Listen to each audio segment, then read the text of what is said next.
আজকে আমি আপনাদের সহজ উপায়ে ঘরে বসে একটি সুন্দর তুলতুলে নরম কেক বানানোর রেসিপি দেখাবো। আমার এই রেসিপি খেয়াল করলে ঘরে বসে যেকোনো সময় আপনারাও বানিয়ে নিতে পারবেন এই কেকটি।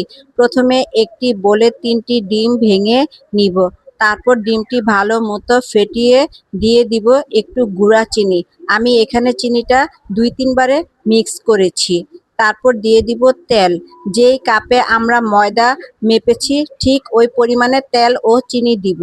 এখন দিয়ে দিব ময়দা, গুঁড়া দুধ, বেকিং পাউডার, বেকিং সোডা। সবকিছু আমরা পরিমাণ মতো নিয়ে এরকম একটা ঘনত্বের ব্যাটার তৈরি করেছি। তারপর দিয়ে দিয়েছি আগে থেকে তেল ব্রাশ করা একটি মোল্ডে। তারপর দিয়ে দিব ভ্যানিলা এসেন্স। চুলায় বসিয়ে দিলাম। 40 মিনিট পর তৈরি হয়ে গেল। এখন একটি কাঠি ঢুকিয়ে চেক করে নিব ভিতরটা হয়েছে কিনা। তৈরি হয়ে গেল আমাদের পারফেক্ট কেক।